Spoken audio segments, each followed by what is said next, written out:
her husband protected another woman, while Shu Yuan endured a loveless marriage. Then one furious divorce delivered her straight to a blind military commander. Lu Sha could not see, and his damaged legs barely moved. Shu Yuan carried one secret that made those injuries look temporary. A spirit spring ring had followed her across time itself.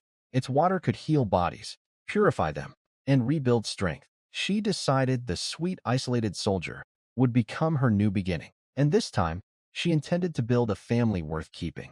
One sip later proved the spring still strengthened and purified her body. That proof came soon. But first she had to understand the life she inherited. Memories rushed in fast enough to explain why the room felt hostile before Shu Yuan even understood her own body. The original Shu Yuan had grown up an orphan, surviving on streets until one dangerous day changed everything. During a military mission, she found soldier Zhao Cheng badly wounded and kept him alive long enough for help to arrive. Grateful or trapped by the life debt, Zhao Cheng eventually married the young woman who had saved him.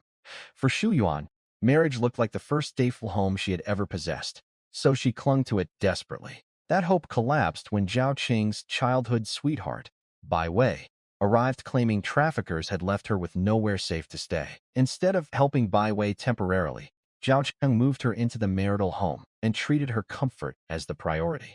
For an entire year, he barely behaved like Shu Yuan's husband, while expecting her to serve both him and Bai Wei. The original woman cooked their meals, handled their chores, swallowed every insult, and even called Bai Wei a close sister.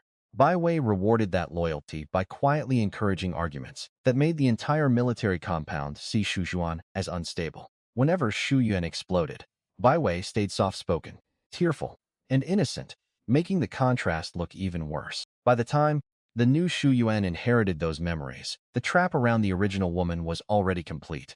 That morning, Bai Wei had deliberately worn the outfit Shu Yuan treasured from her own wedding. The provocation started another confrontation, and the original Shu Yuan died after striking the wall during the chaos. When the time traveler opened her eyes, Zhao Cheng was already scolding her for upsetting his precious childhood sweetheart. He even criticized the amount of chili she used, because Bai Wei supposedly had a sensitive stomach. The new Shu Yuan listened just long enough to understand the situation, then stopped pretending she owed either of them patience. She slapped Bai Wei first, stunning the woman who expected another round of helpless tears and apologies. Then, Zhao Cheng received treatment before he could finish defending the woman living in his wife's home.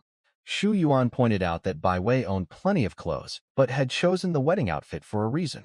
She also made one rule painfully clear. A grown woman with 2 working hands could cook her own food. Shu Yuan was Zhao Cheng's wife, not an unpaid servant assigned to pamper his favorite guest. Bai Wei immediately switched tactics, crying, while pretending she feared Shu Yuan might become angry enough to demand divorce. The performance worked because Zhao Cheng heard exactly the suggestion Bai Wei wanted planted inside his head. Tired of Shu Yuan's temper, he announced that they should end the marriage if she was so unhappy. He expected fear, hesitation, or the old woman begging him to reconsider before losing her only home. Instead, Shu Yuan looked at Bai Wei and decided trash could keep the trash it had worked so hard to steal. She accepted the divorce instantly and challenged Zhao Cheng to complete it that same day without backing out. His expression changed, because the obedient wife, he understood, had vanished within a single conversation. When he tried to continue dinner with Bai Wei, as though nothing mattered, Shu Yuan overturned the food she had prepared. She would rather waste the meal than watch those two enjoy another dinner built on her labor. Then she walked directly to the residence of Commander Lu Sha, the highest-ranking officer living inside the compound. Lu Sha had returned from a mission blind and unable to use his legs, leaving him confined to a wheelchair during recovery. The original Shu Yuan had been terrified of his cold reputation and rarely dared to meet his gaze before the injury. The new Shu Yuan only noticed that the injured commander had an excellent face and a remarkably calm presence. She arrived while Lu Sha was refusing another attempt by his mother to arrange a professional caretaker. Hearing someone enter, the blind commander immediately identified the unfamiliar footsteps and demanded to know who was there. Shu Yuan introduced herself, explained that Zhao Cheng wanted a divorce, and asked for the commander's approval. Lu Sha had heard enough compound gossip to understand. Their marriage was failing long before she reached his door. What surprised him was not the divorce itself, but the fact that Shu Yuan was the one pushing to finish it. He approved the request and ordered Zhao Cheng to prepare the paperwork so the matter could be handled properly. Zhao Cheng arrived just in time to discover that his commander had already removed the final obstacle from Shu Yuan's escape. Outside, he tried one last warning, reminding her that an orphan without him could easily end up homeless again. Shu did not deny the danger, because she already understood exactly how little to security she possessed. She simply told him the divorce was happening, and his concern about her future had arrived far too late. The legal process finished quickly, leaving Shu Yuan officially single before the day was over.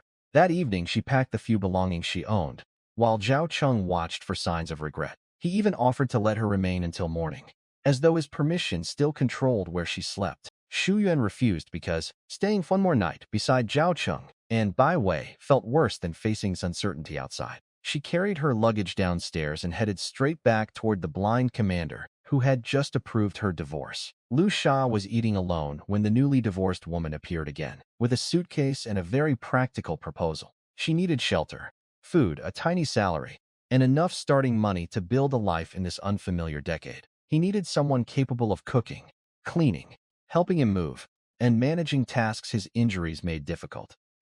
Shu Yuan claimed she had learned medicine and acupuncture while living among all kinds of people before marriage. The explanation hid the truth that her medical knowledge came from centuries beyond Lu Sha's entire world. She offered to handle his household and treat his eyes and legs in exchange for room, board, and modest pay. Lu Sha rejected the idea at first because he had already told his family he wanted no caretaker interfering with him. Shu Yuan immediately changed from confident negotiator to desperate homeless woman because pride would not keep rain off her head. She grabbed his arm, promised to stay quiet, and listed every domestic task she was willing to perform. When 10 yuan sounded too expensive, she lowered her own request before he had even started negotiating. That ridiculous bargaining finally cracked Lu Sha's resistance enough for him to set strict conditions instead of refusing. He disliked unnecessary touching, hated being disturbed, and expected silence whenever he worked or rested. Shu Yuan agreed so enthusiastically that the blind commander probably regretted the decision before she finished speaking. Then Lu Sha handed her 20 yuan for food and household supplies, doubling the salary she originally requested.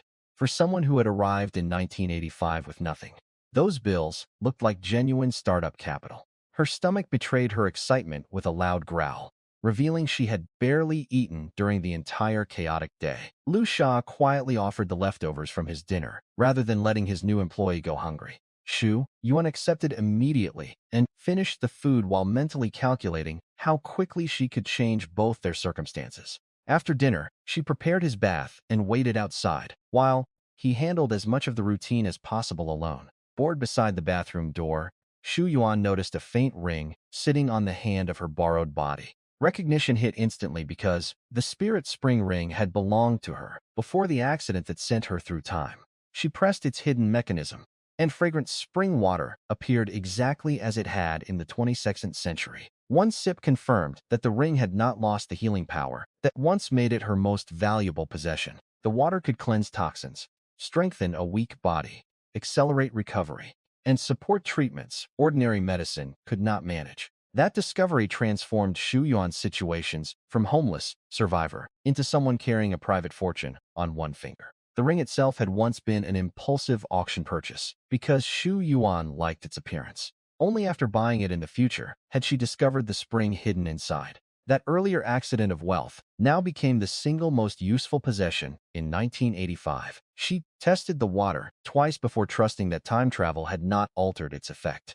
Even a small swallow left her body feeling cleaner and more energized than ordinary water ever could. That immediate response convinced her the damaged commander should receive diluted spring water before stronger treatment. More importantly, the ring gave her a realistic way to help the injured man who had just taken her in. A crash from the bathroom cut off her planning before she could celebrate for more than a few seconds. She rushed inside and found Lu Sha on the wet floor, clothes partly changed, and pride hurt worse than anything else. The commander tried to dismiss the fall, but his useless legs made returning to the wheelchair impossible without assistance. So, Shu Yuan helped him up carefully, rolled him into the bedroom, and saw how exhausting basic independence had become. His shirt was dirty, his pants were soaked, and the decorated officer looked furious at his own helpless body.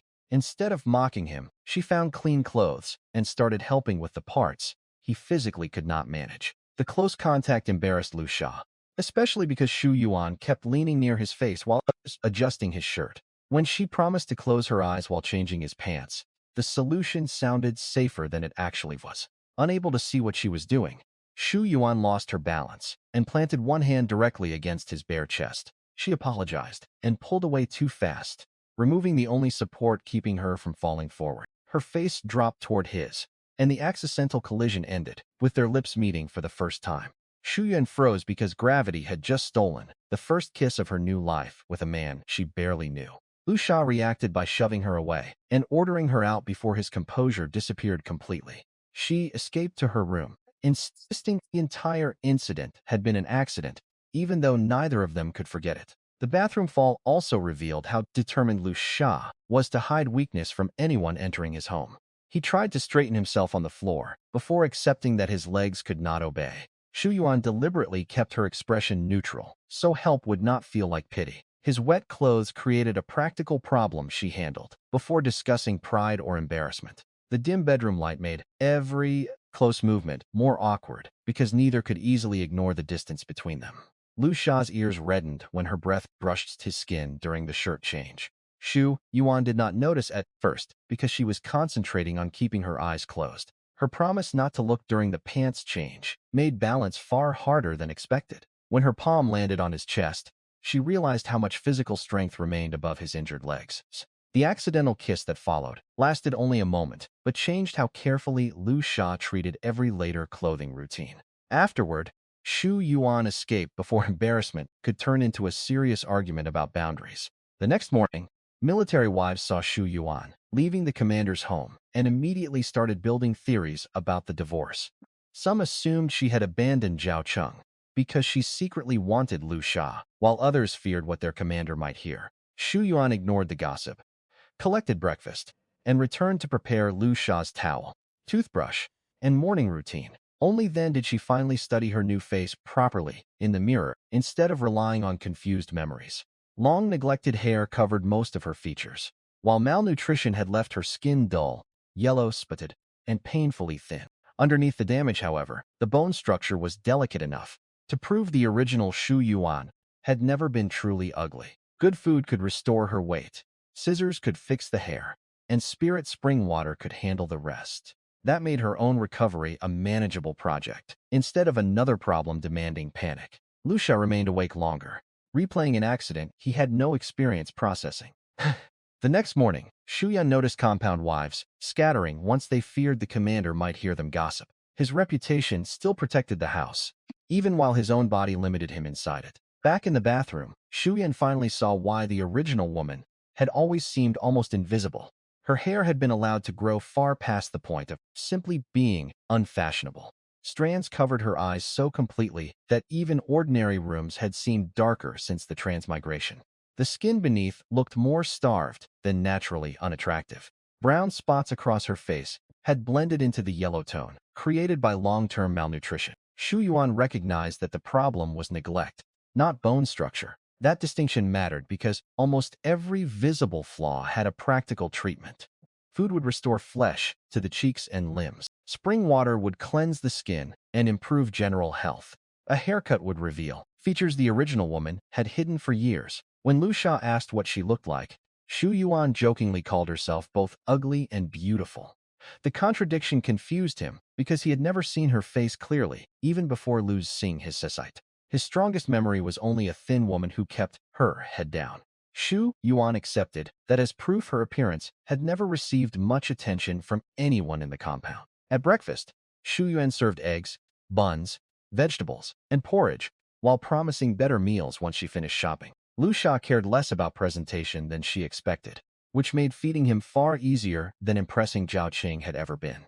Before leaving, she poured spirit spring water into his cup, without explaining what made the ordinary-looking drinks special. Every swallow would begin supporting his damaged body before formal treatment even started. Outside, Bai Wei spotted Shu Yuan still living inside military housing and nearly lost control of her practiced sweet expression.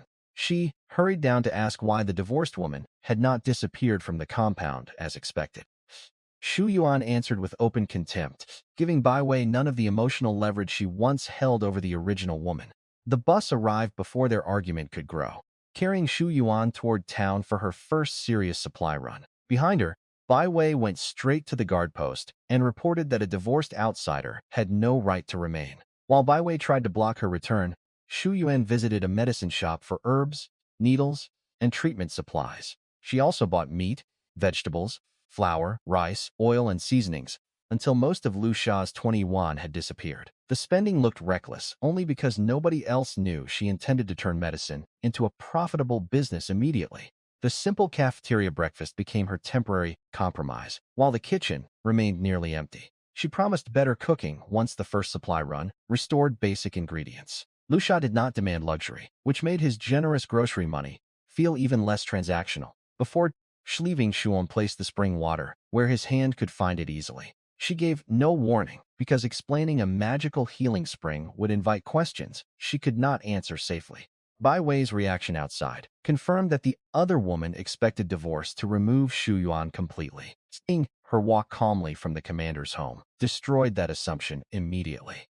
Bai Wei tried to demand an explanation as though she still had authority over Shu Yuan's movements. Shu Yuan refused to provide one and boarded the bus instead. That rejection was important because the original woman had once treated Bai Wei's approval as something worth preserving. At the guard post, Bai Wei used regulations rather than direct confrontation. She correctly noted that Zhao Cheng's divorced wife no longer qualified to live there through his household. What she did not know was that Lu Sha's employment changed Shu Yuan's status before the complaint was even filed. The shopping trip consumed nearly every bill Lu Sha had handed over.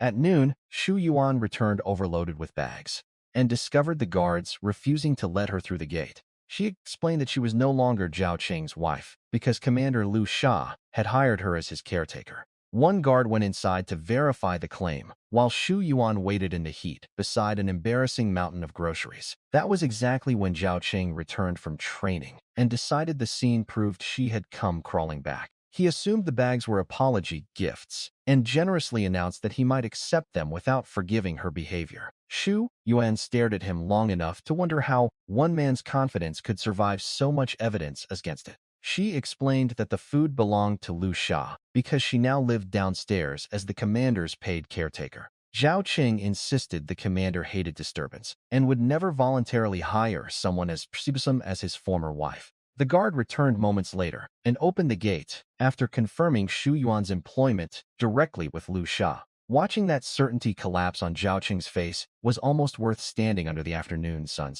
When he grabbed her arm and demanded an explanation, Shu Yuan stomped hard enough on his foot to force him away. She warned that touching a divorced woman who wanted nothing from him could become an official harassment complaint next time. Zhao Cheng somehow interpreted the attack as another attempt to attract his attention rather than a request to disappear. Shu Yuan left him hopping beside the gate and carried the groceries into Lu Sha's home before lunch became dinner. Her medical purchases took a large share because proper herbs were necessary to hide the spring water inside believable treatments. The food purchases filled the rest because both patient and caretaker needed better nutrition immediately. Shu Yuan knew the commander might be alarmed by how quickly the cash disappeared. That risk made turning the first medicine batch into income more urgent. At the gate, the guards treated the rules seriously, rather than simply obeying Bai Wei's personal complaint. Shu Yuan respected that distinction and asked them to verify her employment directly with Lu Sha. While she waited, the heat made the heavy bags increasingly difficult to hold. Zhao Cheng arrived at exactly the wrong moment and mistook exhaustion for surrender. He believed the groceries represented an apology because that interpretation protected his ego. Shu Yuan corrected him item by item without asking him for entry or forgiveness. The food belonged downstairs, the job belonged to Lu Sha, and the divorce remained final. When the guard returned, official confirmation ended the argument more effectively than another insult could. Zhao Cheng's grip on her arm crossed a line Shu Yuan considered far more serious after the divorce. Her stomp forced him to release her before the situation escalated further. She apologized for returning late, then made a quick one-pot rice meal with meat, potatoes, carrots, and healing spring water. The smell reached Lu Sha before the food finished steaming. proving his appetite was stronger than his quiet expression suggested. While he waited, his fingers moved across Braille documents because military work remained one of the few things he could still control. Shu Yuan admired his profile aloud, before remembering that blind men could hear compliments perfectly well. Lu Sha coughed, ordered her back into the kitchen, and discovered his new caretaker was not remotely as quiet as promised. The finished rice impressed him enough for one bowl to become two, without any verbal praise being necessary. She warned him that being an ex-husband did not create permanent permission to touch her. Inside Lu Sha's kitchen, speed mattered because lunch was already late. Shu Yuan chose a one-pot meal to combine protein, vegetables, and rice without wasting preparation time. She diced the ingredients small enough for even cooking and mixed spring water into the steaming pot. That method let Lu Sha receive another healing dose, without adding medicine to every visible meal. From the living room, his stomach audibly reacted to the smell before he admitted hunger. Shu Yan's offered sugar water as a temporary snack, but he preferred waiting for real food. His Braille papers showed that injury had not removed him from military's responsibilities. Reading by touch slowed everything, yet he kept working because inactivity felt worse. Shu Yuan's whispered compliment interrupted that concentration more effectively than any loud noise. Lu Sha immediately heard it, reminding her that blindness had sharpened his attention to sound. She doubled down, instead of pretending he misunderstood. The commander's cough became an easy signal that direct compliments reached him, even when his face stayed controlled. After lunch, Shu Yuan washed clothes by hand, because modern appliances from her old life did not exist here. Shu Yuan noticed the response and started treating good meals as another piece of his recovery plan. Upstairs, Zhao Cheng complained about his bruised foot, while Bai Wei carefully played the concerned sweetheart beside him. He told her Shu Yuan had become aggressive, only because rude behavior finally made him pay attention. According to his theory, becoming Lu Sha's caretaker was merely another strategy, designed to remain physically close to him. Even Bai Wei struggled to believe reasoning that self-centered, although she encouraged him to keep dismissing Shu Yuan anyway.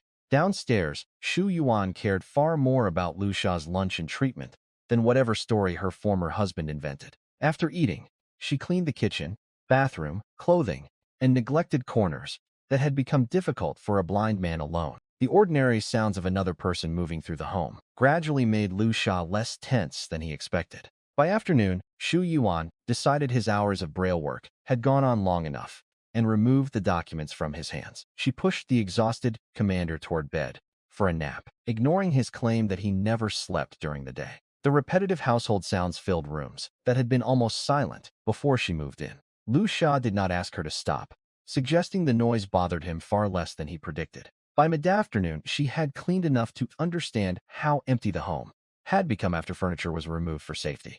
That emptiness protected him from collisions, but also made the place feel temporary rather than lived in. Shu Qian's cooking, laundry, and movement began changing that atmosphere without deliberate effort. When she took away the Braille documents, Lu Sha protested more from habit than genuine anger.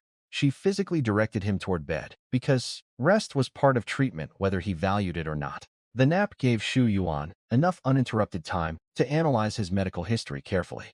Once he finally rested, she entered the kitchen for the most important task since discovering the spirit spring ring. The doctors had blamed his blindness on damage they considered impossible to reverse safely with current techniques.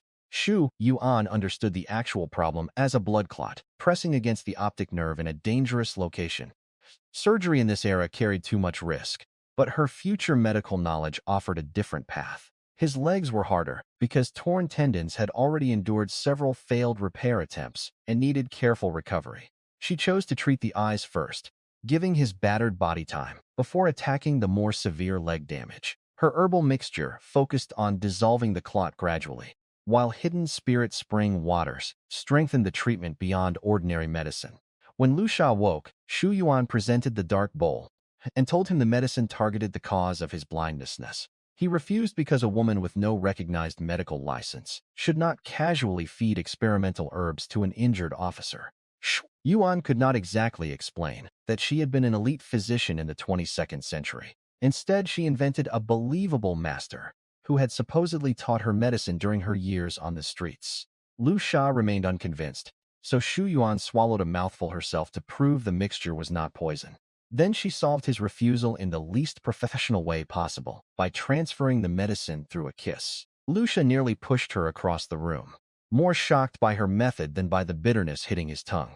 Shu Yuan calmly offered two choices: drink the remaining medicine himself or continue receiving each dose mouth to mouth. The commander took the bowl immediately, proving his survival instincts still worked perfectly under extreme embarrassment. She explained that 1 week of consistent treatment should restore his sight if his body responded as expected. Lu Sha agreed to give her that week, but demanded an end to random medicine if nothing changed. Shu Yuan added her own condition. Success with the eyes meant he would let her attempt treatment on his legs. Their agreement turned the next several days into a real medical test instead of another caretaker promises. She separated the eye problem from the leg problem, instead of treating both injuries as one condition. The blood clot threatened vision, but did not require another failed tendon surgery. The legs needed patience because repeated operations had already inflamed and weakened the surrounding tissue.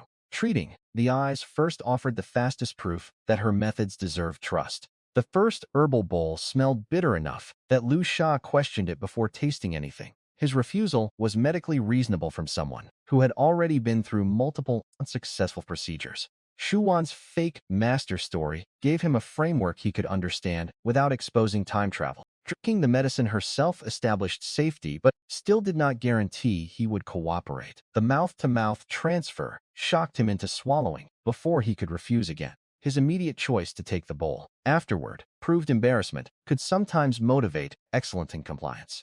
The 1 week agreement gave both of them a clear test, instead of endless arguments about belief. After the medicine, Shu Yuan gave him candy to cut the bitter taste and discovered how easily small kindnesses unsettled him. She also discovered he was 29, exceptionally young for his rank, unmarried, and painfully private about his personal life. A careless joke about whether he had been waiting for her sent Lu Sha into another coughing fit. Shu Yuan escaped to make dinner before her. 22nd century flirting habits got her fired on the first full day. She prepared tender pork slices and kept serving him while watching for any sign that the medicine upset his stomach. Instead, Lu Sha ate well and quietly asked whether she had ever worked as a professional cook.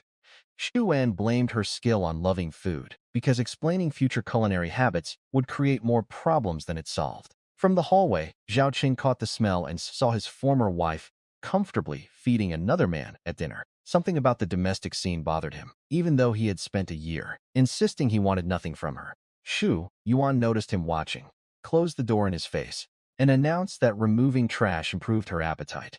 Upstairs, Bai Wei served Zhao Cheng a meal that exposed another lie the moment he tasted it. For the previous year, Shu Yuan had done the cooking, while Bai Wei quietly accepted credit for how good everything tasted. Without Shu Yuan in the kitchen, Bai Wei's version came out salty, bland, undercooked, and inconsistent. Zhao Cheng wondered why his sweetheart's cooking had suddenly changed, but Bai Wei blamed a tiny cut on her finger. He accepted the excuse because admitting he had misunderstood the entire household would require more self-awareness than he possessed. Back downstairs, Shu Yuan prepared Lu Sha for another bath while trying to avoid repeating the previous night's embarrassing fall. The commander used a blanket for privacy, clearly determined to stop accidental contact from turning into another accidental kiss. Shu Yuan kept her eyes closed, as promised, but close quarters made every movement feel far more intimate than either expected. By the end of the routine, Lu Sha had learned that hiring Shu Yuan meant receiving excellent care with absolutely unpredictable boundaries. That night, Shu Yuan trimmed the curtain-like hair hiding her face and began washing with dilute spring water. The first treatment brightened her skin enough to reveal freckles that had previously disappeared inside the overall dullness. She considered that progress rather than failure, because the ring was clearly repairing years of neglect layer by layer. Before sleeping, she checked the pills prepared from herbs and spring water, hoping they would fund the next stage of independence. Morning brought hand-pulled noodles, vegetables, and another dose of care that Lu Sha accepted with growing familiarity. After breakfast, Shu Yuan packed her first batch of homemade medicine and traveled toward the hospital to find customers. She chose the hospital entrance deliberately because people leaving with chronic problems were already searching for something ordinary treatment had not solved. Her sales pitch sounded unbelievable even to the crowd she attracted: cheap pills, broad healing effects, and refunds if they failed. A man coughing blood gave Shu Yuan the perfect chance to demonstrate that she understood more than street-level herbal remedies. So, after checking his pulse, she identified tuberculosis and warned everyone nearby that the disease could spread through close contact. The crowd backed away, but Shu Yuan stayed beside the sick man and offered a carefully controlled course of her medicine. She promised that one pill would produce noticeable change while several doses over time could complete the treatment. People accused her of exploiting desperate patients because established doctors could not make promises that aggressive. Shu Yuan answered with the only guarantee that mattered to frightened buyers. If the medicine failed, she would return their money. A few people finally accepted the risk, paid 1 yuan, and swallowed the pills while everyone else watched. The results appeared quickly enough to change the entire mood around her little street-side business. The tuberculosis patient stopped coughing blood. His breathing eased, and visible color returned to a face that had looked exhausted minutes earlier. Other buyers reported strength returning and symptoms fading, turning suspicion into a rush of hands holding money. Shun sold the entire batch before the hospital step. Staff even understood why so many patients had gathered outside. She warned customers not to take the powerful pills too quickly because weakened bodies needed time to process such rapid healing. The proper schedule spread the doses across 18 days, preventing the cleansing effect from overwhelming people who were already sick. That explanation also showed that Shu Yuan was treating medicine like medicine rather than pretending more male automatically meant faster recovery. With cash in hand, she bought more herbs, beef, seasonings, and household supplies before returning to the military compound. The wives noticed the meat immediately and assumed Lu Sha was financing an extravagant lifestyle for his new caretaker. Some openly envied her because divorce appeared to have improved her meals instead of ruining her future. Shu Yuan let them talk because she no longer needed to defend every rumor the way the original woman had. Back inside, she brewed more medicine while turning part of the beef into meatballs and another portion into jerky. Lu Sha attempted to navigate from his bedroom toward the living area and struck a table he could not see. Shu Yuan rushed over, found a red mark on his forehead, and tried to soothe the injury before he rejected the attention. His anger was not really about the bruise. It came from a commander realizing furniture inside his own home could defeat him. Instead of pitying him openly, Shu Yuan pointed out everything he still managed independently, despite blindness and damaged legs. He could eat, bathe, work, orient himself through rooms, and maintain military responsibilities under conditions that would break many people. The reassurance embarrassed Lu Sha almost as much as flirting, because he was not used to anyone praising effort instead of rank. Lunch softened the mood, especially when Shu Yuan served rich beef meatballs that finally earned an uncomplicated compliment from him. While wiping sauce from his mouth, she was interrupted by Zhao Cheng appearing at the doorway with another delusional accusation. He claimed the affectionate gesture was staged for his benefit because Shu Yuan supposedly wanted to make him jealous. Then he advised Lu Sha to fire her before becoming a tool in his former wife's imagined plan.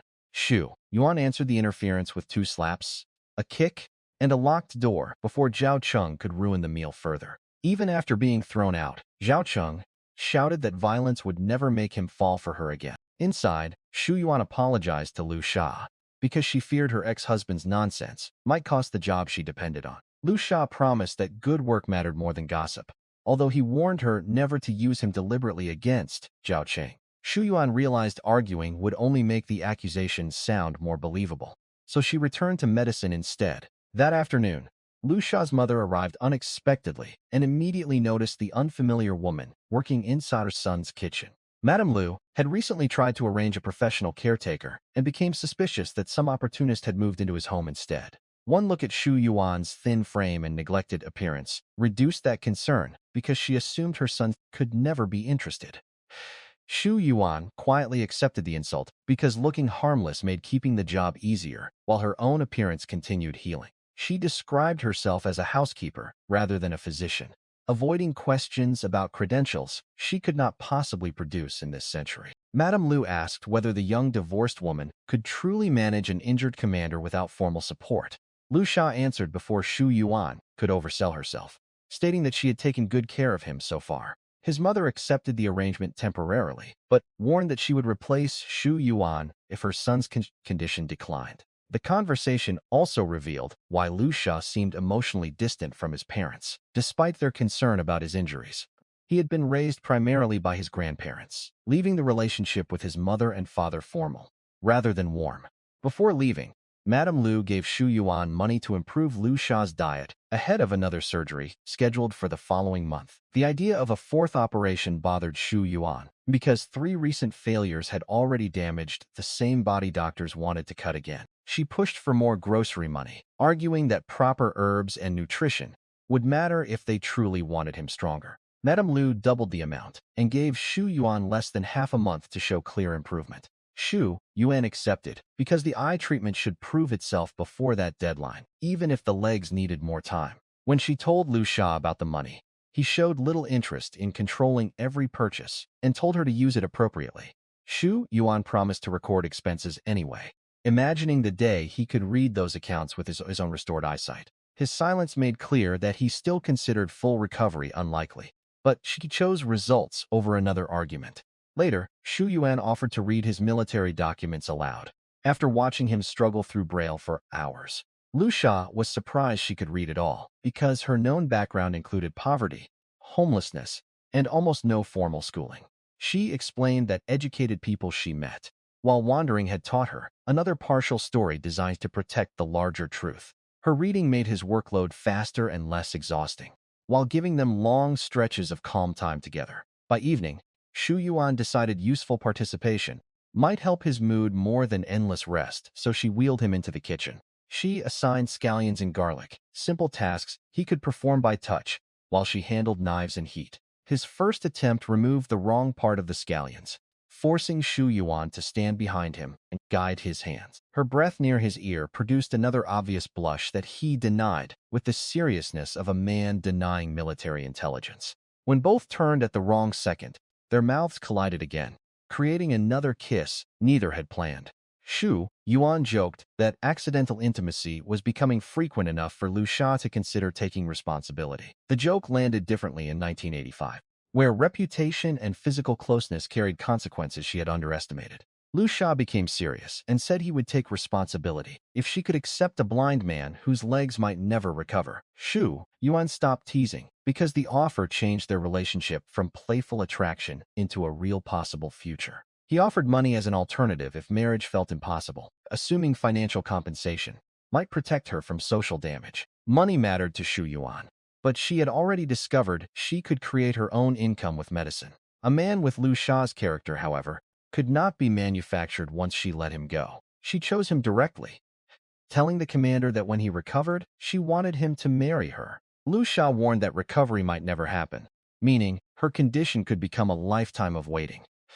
Shu Yuan answered that she would still marry him even if the injuries stayed, because her decision was not dependent on perfect health. That certainty confused a man who had watched people around him quietly revise their plans after he became disabled. When he questioned how she could move on so quickly after divorce, Shu Yuan made the distinction simple.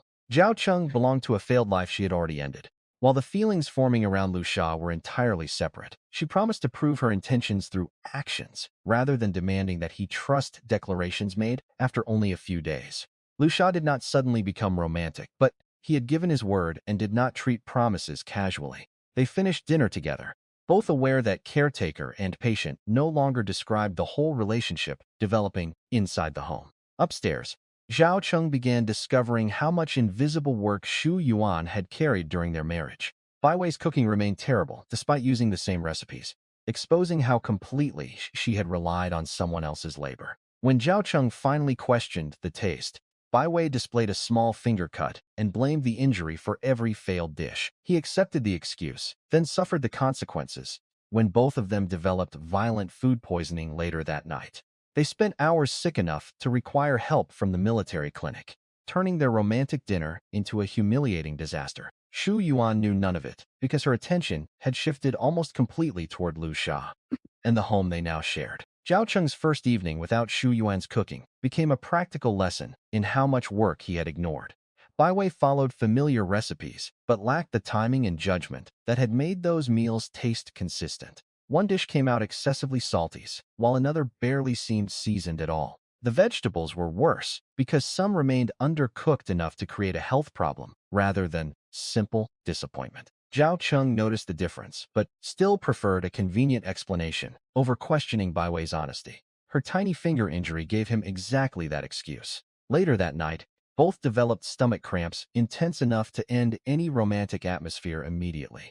They took turns vomiting and fighting for the bathroom before dehydration forced them toward the clinic. The episode spread through the compound because military housing turned private embarrassment into public gossip very quickly. By morning, wives who once praised Bai Wei's cooking were comparing her meals with the food coming from Lu Sha's kitchen. That comparison strengthened Shu Yuan's claim that Bai Wei had been collecting credit for somebody else's work. That night, she entered his room quietly to adjust the blanket and switch on a fan while he slept. Combat reflexes took over before Lu Sha recognized her voice, and he pinned her down with a hand at her throat. The instant he realized who he had grabbed, he released her and ordered her never to enter his room silently at night. Shu Yuan recovered quickly enough to ask whether that rule would still apply after she became his wife. The question produced a new boundary. Until they had a legal marriage certificate, they would not share a bed. She teased him about how carefully he guarded propriety for a man who had already offered to marry her. Before leaving, Shu Yuan stole another quick kiss and escaped before the commander could rebuild his defenses. The next morning, she noticed her skin improving again as regular spirit spring washing reduced the dullness and rough patches. Her body was still too thin, but daily meals and purification were steadily restoring the appearance hidden by years of hunger. Shu Yuan did not need to invent anything. The sudden drop in food quality provided evidence everyone could take. Inside Lu Sha's home, a different kind of embarrassment followed the nighttime kiss Shu Yuan stole before bed. The commander was so unused to romantic attention that even sleeping became complicated afterward. His private dreams left him with laundry he desperately did not want his caretaker discovering. The next morning, his panic about room cleaning looked irrational because Shu Yuan knew nothing about the real reason. He tried sending her to the market before she could touch the sheets. She interpreted the urgency as illness at first because he had also skipped breakfast. When he insisted on santon ingredients, she agreed only after becoming suspicious enough to fake her departure. From outside, Shu Yuan watched him struggle to strip and wash bedding while moving entirely by wheelchair. She assumed his condition had caused a nighttime accident because that explanation fit the secrecy and humiliation. The mistake actually made her more protective because she believed he was managing an intimate medical problem alone. Rather than expose him, she guarded the house until the washing was finished. Only then did she leave for the market, so Lu Sha could preserve the story he wanted her to believe. When she returned, his new claim about demanding fresh sheets every day sounded weak but harmless. She prepared a lighter breakfast, then packed another batch of pills for the growing crowd near the hospital. Lu Sha unexpectedly resisted having his room cleaned that morning and ordered her to leave for shopping instead. He had experienced an embarrassing dream and wanted time alone to wash evidence from his sheets before she could discover it. Shu Yuan only noticed that he seemed unusually desperate to remove her from the apartment for a few hours. Before leaving, she kissed him and announced that they should actively build romantic feelings, rather than treat marriage as an obligation. Lu Sha objected to her aggressive method, warning that a woman could damage her reputation by behaving that openly. Shu Yuan responded with another kiss mid-lecture, proving that his advice had not changed her habits at all. At the hospital entrance, buyers were already waiting because yesterday's customers had spread stories about the rapid results. So people arrived holding cash and asking whether the promise of complete recovery after 6 properly spaced was genuine.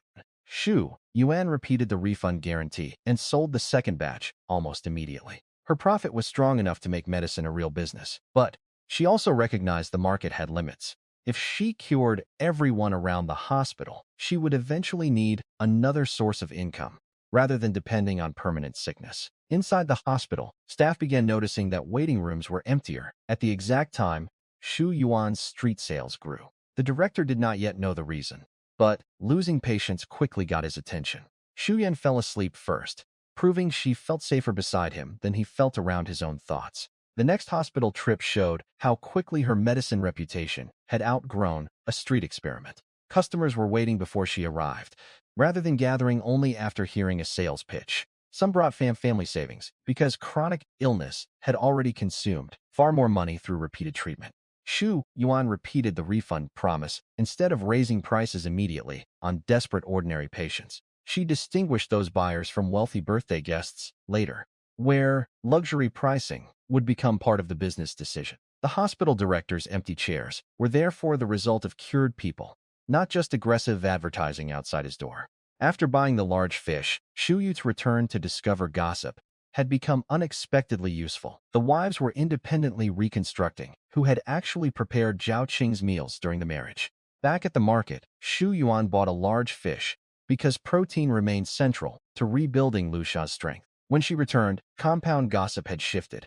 After everyone learned Zhao Cheng and Bai Wei suffered food poisoning, some wives finally questioned whether Bai Wei had ever cooked the meals she previously claimed as her own. Shu Yuan confirmed the truth, telling them she had prepared those dishes throughout the marriage while Bai Wei accepted praise. She deliberately gave the gossip something accurate to spread, because Bai Wei had once weaponized the same social network against her. At home, Shu Yuan found water across the floor and learned Lu Sha had washed his sheets himself while she was gone.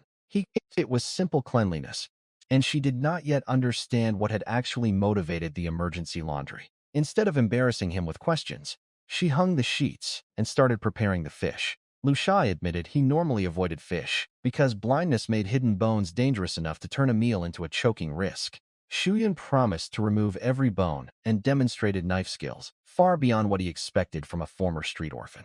She filleted the fish into thin pieces, discarded dangerous sections, and built a fragrant broth enhanced with spirit spring water.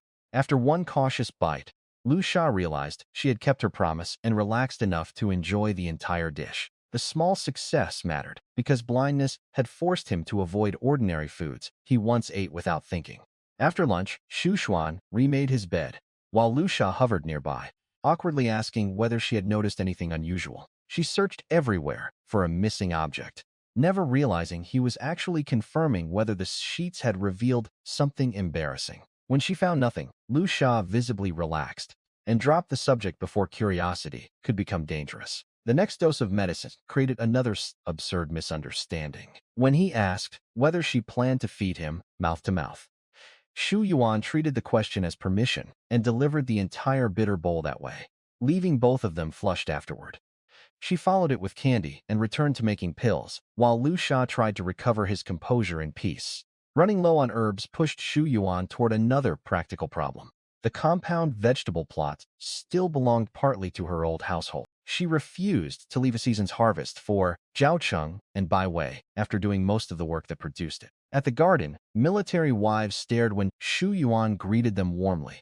Instead of starting another argument, she distributed some vegetables, apologized for old fights, and explained how Bai Wei had repeatedly fed her false stories about those women. According to Shu Yuan, Bai Wei would report invented insults until the original woman's mourn stormed outside and created exactly the scene expected. The wives compared that explanation with Shu Yuan's sudden calm after divorce and began reconsidering years of compound drama. They also could not ignore the obvious fact that Bai Wei moved into a married man's home before the marriage collapsed. By the time Shu Yuan finished harvesting, public sympathy had shifted enough to threaten Bai Wei's carefully protected image. Bai Wei confronted her outside Lu Sha's home and demanded to know why the wives had started treating her with hostility. Shu Yuan refused to apologize for describing manipulation she remembered directly from the original woman's life. When several men approached, Bai Wei collapsed into her familiar wounded performance and accused Shu Yuan of destroying her reputation. Shu Yuan answered that military family housing should serve actual families, not a mistress occupying spaces after helping break a marriage. The blunt argument forced bystanders to consider a fact everyone had avoided because Bai Wei behaved sweetly in public. One by one, the men admitted that moving into another woman's home and taking her husband was wrong, regardless of childhood history. They asked Bai Wei to apologize, turning her attempt to gather sympathy into another public loss. Bai Wei refused and left in tears, while Shu Yuan returned home with the social balance of the compound finally changing. Shu Yuan confirmed their theory, but emphasized that Bai Wei had taken credit while she stayed silent. This disclosure undermined Bai Wei in the exact social space where she once looked most trustworthy. The garden offered another chance to change that reputation through behavior. Instead of arguments, Shu Yuan began with compliments about vegetables because ordinary friendliness was something the wives had never received from her before. Sharing produce made the conversation feel cooperative before she explained years of manipulation. She described how Bai Wei would report supposed insults until the original Shu Yuan stormed out ready to fight. The wives remembered those confrontations and realized Bai Wei had often been nearby while avoiding direct involvement. That pattern mattered more than any single accusation because it explained why conflicts seemed to appear from nowhere. Giving away vegetables also proved Shu Yan was not trying to restart old grudges with the neighbors. Her goal was to remove Bai Wei's influence over relationships she had inherited damaged. Bai Wei's confrontation later confirmed how much the social reversal bothered her. She cared deeply about being considered gentle, helpful, and morally superior within the compound. Losing that image threatened the position she had built before openly replaced Shu Yuan beside Zhao Cheng. When men approached, Bai Wei switched from anger to tears quickly enough for Shu Yuan to recognize the performance immediately. Shu Yuan answered with housing rules because facts about status were harder to manipulate than emotional accusations. A divorced Zhao Cheng no longer had a wife legally connected to the apartment. Bai Wei remained there only because everyone tolerated the arrangement, not because marriage gave her official standing.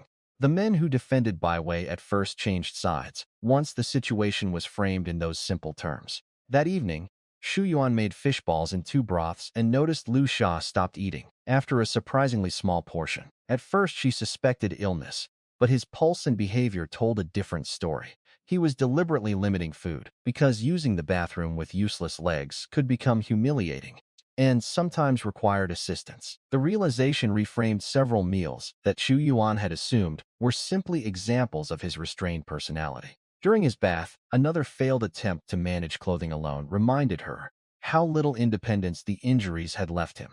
When Lu Sha fell, he admitted he could barely feel pain in his legs, confirming the nerve and tendon damage was severe. Shu Yuan helped without commenting on his vulnerability. Trying to protect the dignity he guarded more fiercely than comfort. The close assistance still created embarrassing moments.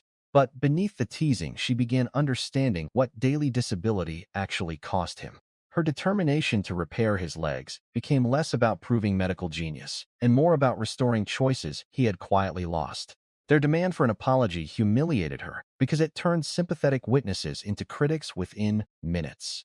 Shu Yan did not chase Bai Wei after she left. The point was restoring truth, not creating another physical fight. At dinner, Lu Sha's small appetite became impossible to ignore after the fishball meal. Shu Yuan watched him stop before satisfaction and recognized intentional restraint rather than fullness.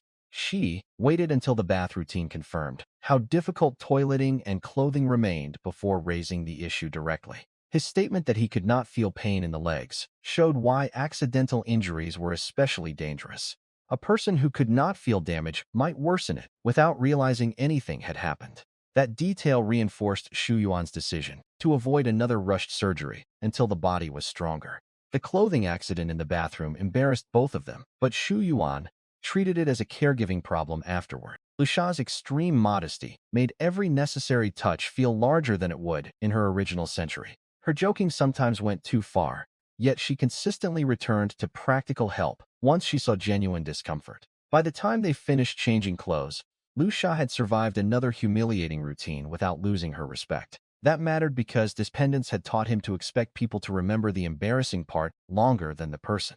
Shu Yuan remembered the person first. By morning, Lu Sha again refused breakfast and tried urgently to send Shu Yuan to the market for meat. Suspicious, she pretended to leave, then watched from outside as he stripped his bed and washed the sheets himself.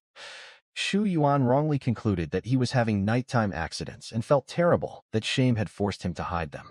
Rather than confront him, she guarded the house until he finished and then went shopping for real. When she returned, Lu Sha explained the laundry as a daily cleanliness habit, and Shu Yuan kindly accepted the obvious cover story. She prepared wonton filling and invited him to help fold wrappers so he would not spend the morning feeling useless. Guiding his hands through the first fold created another intimate moment. But this time the shared task mattered more than embarrassment. Lu Sha's wontons came out uneven, and Shu Yuan praised them anyway before rewarding the effort with a kiss. Shu Yuan accepted it because proving him wrong would only embarrass someone already fighting for dignity. Making wontons together became a deliberate way to restore normalcy after the strange morning. She placed wrappers, filling, and a bowl where Lu Sha could identify each item by touch. Her first lesson focused on one repeatable motion, rather than overwhelming him with several cooking steps. He learned quickly even though his folded shapes looked uneven compared with hers. Shu Yuan praised improvement instead of criticizing appearance, because the task existed to build confidence, not win a cooking contest. The kiss she called a reward instantly made Lu Sha question whether kitchen work with her was safe for entirely different reasons. His concern about public reputation remained sincere rather than controlling, because the era punished women more harshly for rumors. He complained again that her forward behavior could make future marriage difficult if people formed the wrong opinion. Shu Yuan reminded him that he had already offered to marry her, making his warning sound strangely self-defeating.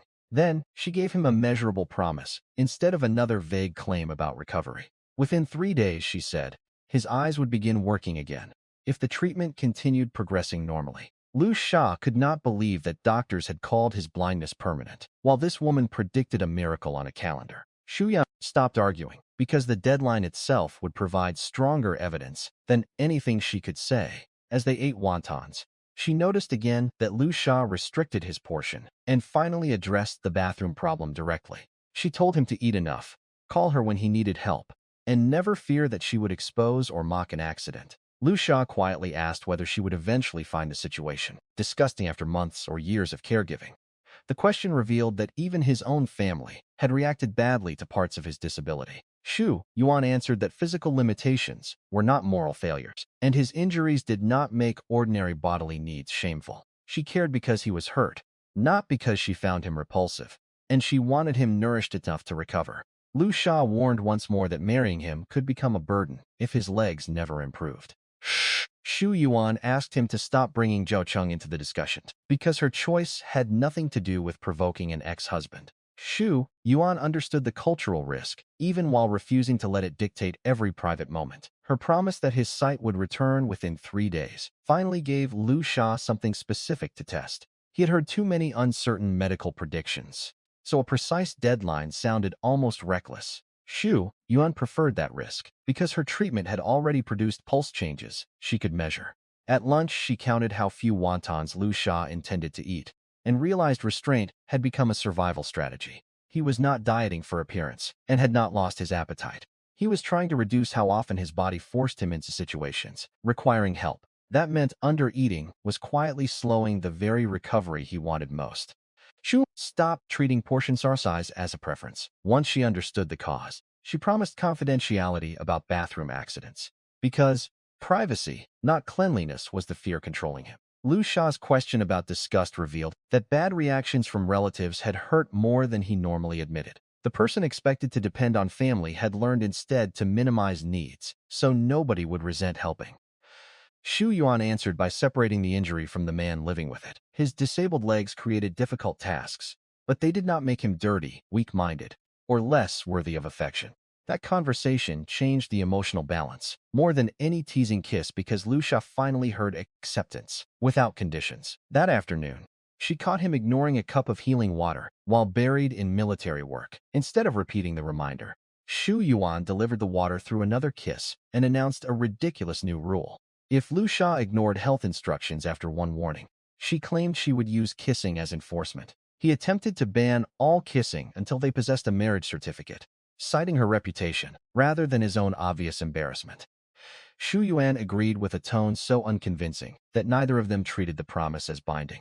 That night, she carried her pillow into his room and announced she would sleep nearby in case he needed bathroom help. Lu Sha objected immediately, because unmarried men and women were not supposed to share a bed under ordinary social expectations. Shu Yuan placed a pillow barrier between them, and instead caregiving made the arrangement practical rather than scandalous. She fell asleep quickly, while Lu Sha remained rigid beside her, discovering that proximity to his future wife was not remotely relaxing. Later, when Shu Yuan found his untouched water, she interpreted neglecting hydration as another version of the same problem. He focused so hard on work that ordinary care disappeared until someone else intervened. Her ridiculous kissing rule wrapped a real health instruction inside people, impossible for him to ignore. Lu Sha objected to the method but still drank, ate, and rested more consistently afterward. Sleeping beside him that night was intended partly as practical supervision in Shu Yuan's mind. For Lu Sha, however, the pillow barrier did little to make sharing a mattress feel ordinary. He could hear every shift in her breathing because blindness had trained him to notice tiny sounds in darkness. The following morning, Shu Yuan returned to the hospital entrance with another batch of pills and found a doctor blocking her customers. Dr. Gong was telling the waiting crowd that no legitimate medicine could cure every disease in 6 doses. He called Shu Yuan a fraud and Zhao urged the patients to return inside for conventional treatment. Instead of backing down, Shu Yuan challenged him to judge her medicine after seeing evidence rather than assuming every unfamiliar method was fake. Gong pointed to tuberculosis, cancer, and chronic illnesses that current doctors could only manage rather than cure completely. From his perspective, a young woman promising dramatic recovery outside a hospital looked exactly like the kind of scam desperate people feared. Shu Yuan understood the skepticism, but knew his conclusion ignored one important thing. He had never tested her pills. She offered him the same guarantee as everyone else and told him to buy a course if he wanted proof. Dr. Gong's first objection came from professional logic rather than personal hatred, which made the confrontation useful instead of empty. He had spent years learning diseases like tuberculosis, required long treatment, and could not accept a 6-pill cure without evidence. Shu Yuan did not ask him to trust her reputation because she had none in this century. She asked him to watch results instead. Before the argument could continue, a nurse ran outside shouting that one of Gong's patients had gone into cardiac arrest. As Gong rushed back inside, and Shu Yuan followed, because an emergency would reveal more than another 10 minutes of debate. The patient had severe heart failures and stopped responding even while the medical team fought to stabilize him. Without waiting for permission, Shu Yuan placed one healing pill into the dying man's mouth and stepped away from the bed. The heart monitor steadied almost immediately, turning a chaotic room silent enough for everyone to hear the machine normalize. Gong stared at the patient, then at Shu Yuan, trying to reconcile textbook certainty with a result he had just witnessed. Shu Yuan did not celebrate. She simply asked who planned to pay the 1 yuan owed for the pill. Gong handed her money for the remaining doses because he wanted to observe the full treatment under controlled conditions. He warned that if the patient failed to improve, he would report her for fraud and illegal medicine sales. Shu Yuan gave precise spacing instructions and promised the man's heart would strengthen if the course was followed correctly. The cardiac emergency created a test neither side had planned, but the dying patient left no time for a formal debate. Gong's team already understood the man's heart condition was severe enough to become fatal at any moment. When the monitor failed, everyone in the room was working from methods available to 1985 medicine Sanho. Shu Yuan's pill added something completely outside that medical framework. Its quick dissolution also mattered because an unconscious patient could not safely swallow a normal tablet with water. The spring water medicine began working before the staff could physically remove it. A steady rhythm on the monitor gave Gong objective evidence rather than another patient claiming to feel better. He still refused to declare the formula miraculous after one case, which Shu Yuan considered reasonable. Buying the remaining doses allowed him to observe whether the improvement lasted instead of disappearing after an emergency spike. Shu Yuan's dosage instructions treated recovery as gradual, even though the first response looked immediate. That difference prevented customers from assuming one pill permanently erased every chronic condition in seconds. Outside, every waiting customer had already heard that one pill restarted a failing heart inside the hospital itself. The remaining stock disappeared almost instantly, and people who missed out demanded to know when she would return. Shu Yuan promised more batches, but refused to claim she could manufacture unlimited pills from limited herbs and time.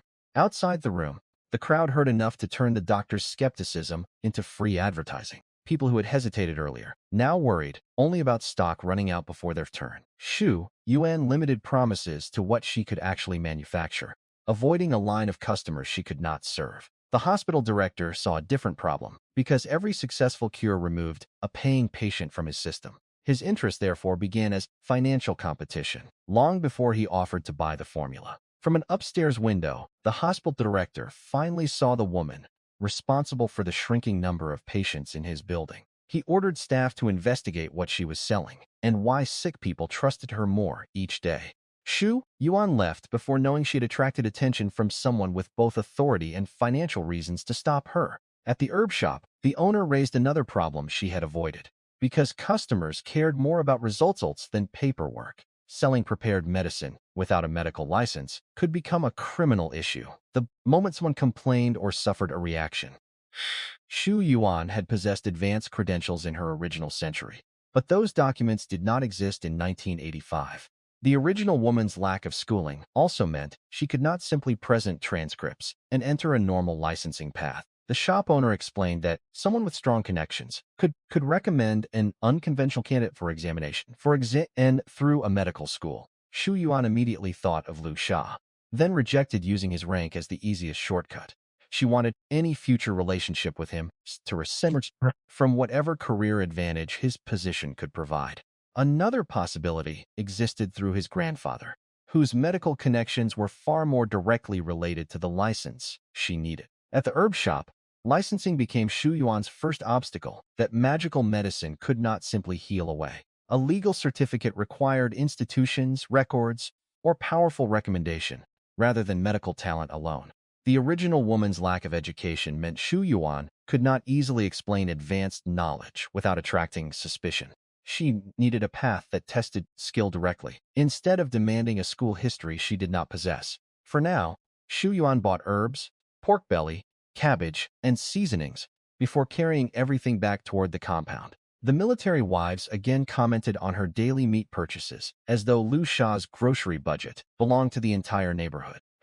Shu Yuan cheerfully claimed the commander approved the food and left them to envy a lifestyle she was financing increasingly with her own earnings. Inside, she planned a grilled meat lunch designed to give Lu Sha protein without making another heavy stew. Lu Sha offered to help and received the same garlic and scallion assignment that had become his unofficial kitchen specialty. The simple mattered because he'd contribute without needing sight, turning meals into shared work instead of passive caregiving. Shu Yuan wrapped grilled pork with cabbage, garlic, scallions, and sauce, then fed him until he admitted he was genuinely full. Above them, Zhao Cheng was once again discussing Shu Yuan at lunch, even though he claimed the divorce meant nothing to him. Bai Wei finally noticed that her man mentioned his ex-wife more often after the divorce than during the actual marriage. She asked whether he regretted losing Shu Yuan, forcing Zhao Cheng to defend his growing obsession as irritation rather than jealousy. He insisted Shu Yuan only talked about pursuing Lu Sha because she wanted him to react. Bai Wei privately liked the idea of Shu Yuan marrying someone else because it would remove competition around Zhao Cheng permanently. That made Bai Wei unexpectedly supportive of a romance she misunderstood for entirely selfish reasons.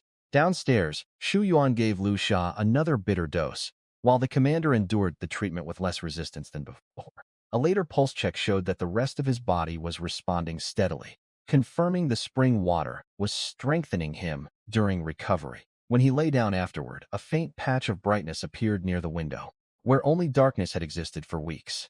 The glimpse lasted seconds and vanished, leaving Lu Sha unsure whether hope had created an illusion. Several hours later, he opened his eyes again and saw hazy light that remained instead of disappearing. He raised one hand and could distinguish its movement, even though fingers and details were still blurred together. For a man told his blindness was permanent, detecting his own hand felt more extraordinary than any battlefield victory. Lu Sha called for Shu Yuan with excitement she had never heard in his controlled voice. She hurried in expecting pain or a fall, and instead heard him say he could see light. Shu Yuan tested his progress, then estimated roughly 2 more days before useful vision should return, if healing continued at the same speed. Lu Sha asked twice because the prediction sounded impossible, even after the first proof appeared directly in front of him. Then he smiled fully for the first time, since Shu Yuan arrived in his home. The change affected her almost as much as his restored light, because his usual expression carried so much guarded fatigue. Shu Yuan suddenly remembered that full eyesight meant Lu Sha would soon see her face clearly for the first time. She rushed to the mirror and checked whether the Spirit Spring treatments had improved her enough to survive that inspection. The freckles had faded, the yellow tone was nearly gone, and better food had started softening the sharp softness caused by starvation. She still needed weight, but the woman in the mirror now looked healthy enough to reveal naturally attractive features. Relieved, Shu Yuan returned to Lu Sha and promised any dinner he wanted to celebrate the first visible progress. Old Master Su's medical career made him the strongest source-supported solution even before the birthday invitation arrived. That is why Shu Yuan mentally separated the grandfather's influence from Lu Sha's own rank. She wanted Lu Sha to believe marriage would still matter if he lost every official advantage tomorrow. Back at home, Lu Sha's first patch of returning light appeared while he was resting, rather than during a dramatic treatment session. The subtle timing made him question his own senses instead of immediately calling Shu Yuan. He closed his eyes, opened them again, and lost the brightness temporarily.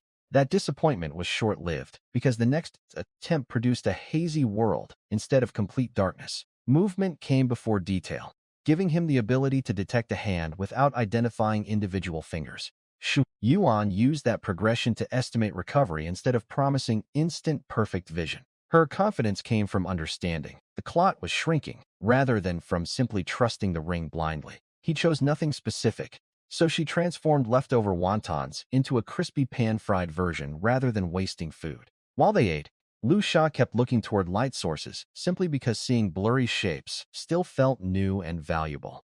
The military wives peeking through the doorway retreated the second their commander noticed movement outside. Even without clear detail, Lu Sha could finally detect the people and objects that had been invisible around him for weeks. That evening, a phone call from his father erased much of the celebration. Old Master Su's 80th birthday was the next day, and Lu Sha was expected to attend whether he wanted to or not. His father spoke like a superior issuing orders, rather than a parent, asking how an injured son was recovering.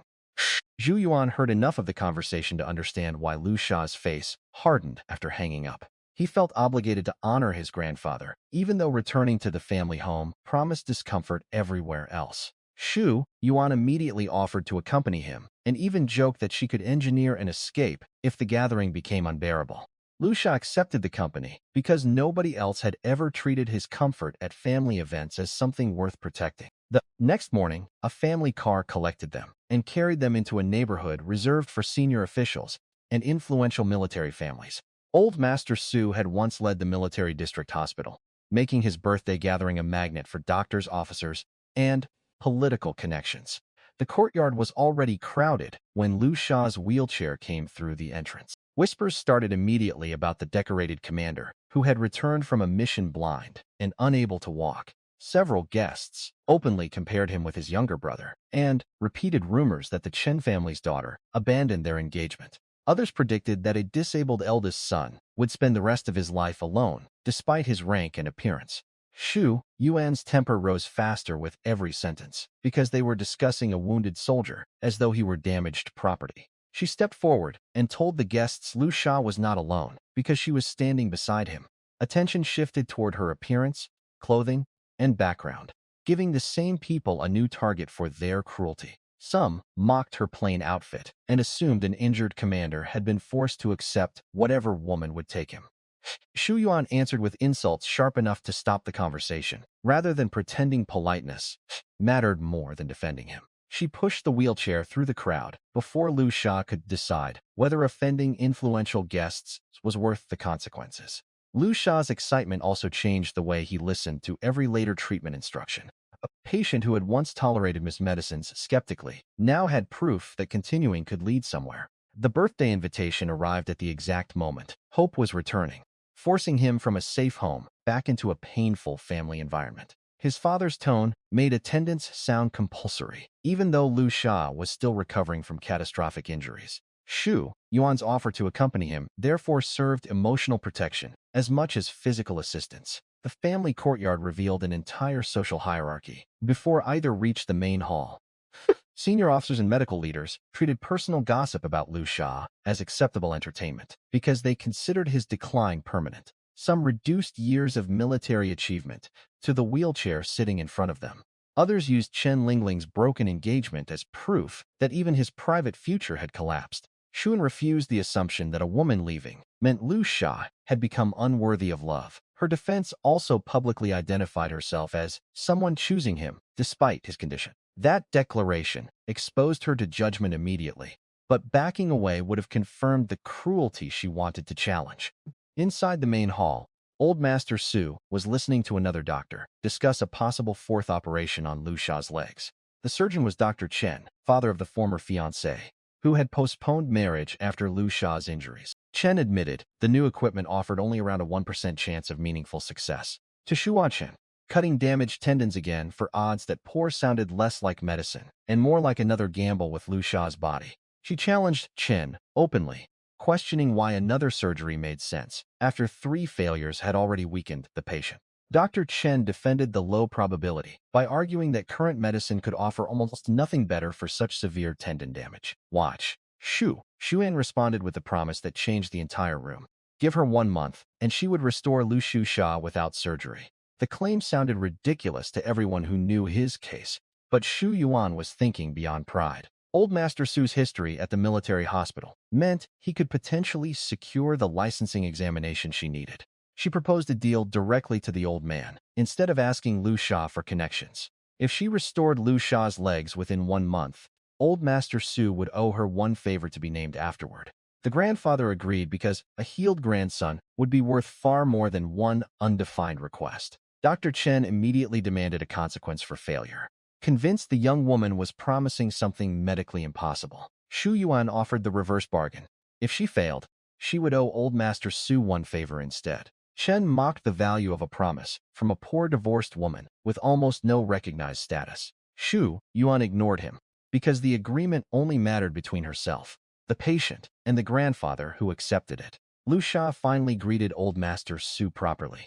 But another round of criticism started because he had arrived without an impressive birthday gift. Guests compared him with his younger brother's expensive jade and treated the difference as proof that 1 grandson mattered more. Lu Sha had money in an envelope, yet using it after those comments would only invite more judgment. Shu Yuan stepped in and announced that Lu Sha had brought 6 rare healing pills worth 1,000 yuan each. She took her best pills from the bag and presented them as his gift before anyone could continue humiliating him. Old Master Su had spent a lifetime around medicine and had never heard of such universal healing pills. He accepted them because they came in his grandson's name, though he clearly doubted the dramatic claims.